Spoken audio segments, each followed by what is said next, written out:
আসসালামু আলাইকুম। আলহামদুলিল্লাহ, আজকে আমার থাই পার্পেল কালারের ধান রোপণ করা শুরু হয়েছে।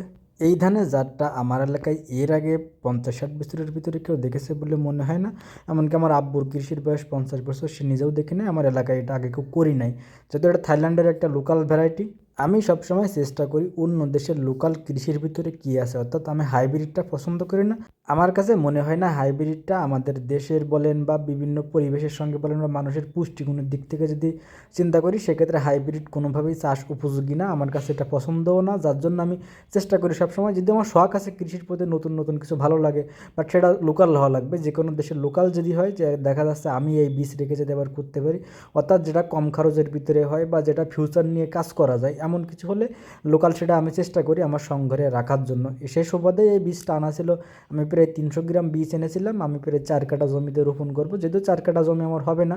আর আমি এটা রোপণ করতেছি আপনার ৩.৫ হাতে 7টা গোছ বলে আমাদের আঞ্চলিক ভাষায়, যেটা আপনারা সারি সারি যেভাবে রোপণ করা দেখতে পাচ্ছেন, এটা ৩.৫ হাতের ভিতরে 7টা রোপণ করা, অর্থাৎ এক এক জায়গায় দেওয়া মাত্র 2টা করে গাছ।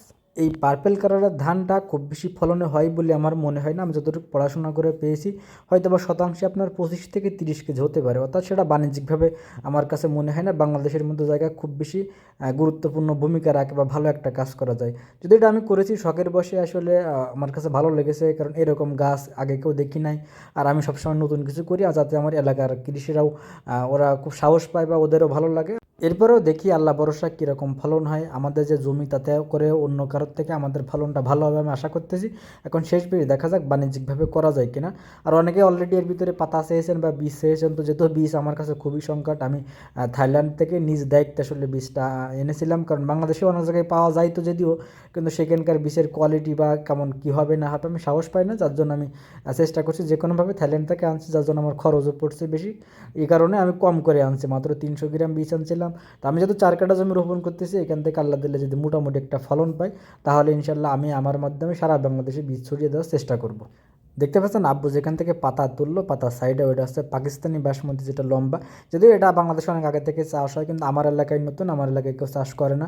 আমি করতেছি এবছর, দেখা যাক কেমন ফলন হয়। এছাড়া আমার আরও একটা ভ্যারাইটি আছে থাইল্যান্ডের, সেটা হচ্ছে আপনার ব্ল্যাক রাইস যেটা বলে, যেটার ভাতও কালো, অর্থাৎ আপনার ধানও কালো, শুধুমাত্র গাছটা নর্মাল হয় যেভাবে সবুজ এরকম। এখন মাত্র রোপণ করা হচ্ছে, যার জন্য ক্যামেরায় অত বেশি সুন্দর লাগবে না। কিছুদিন পরে ইনশাল্লাহ সুন্দর লাগবে, গাছটা একটু বড় হবে, আবহাওয়াও ভালো হয়ে যাবে ইনশাল্লাহ। কারণ আমি যখন ভিডিও করছি তখন সম্ভবত টোটালি রোদও ছিল না। গরমের সঙ্গে সঙ্গে ইনশাল্লাহ আবহাওয়া ভালো হয়ে যাবে, তখন ভিডিও ভালো হবে।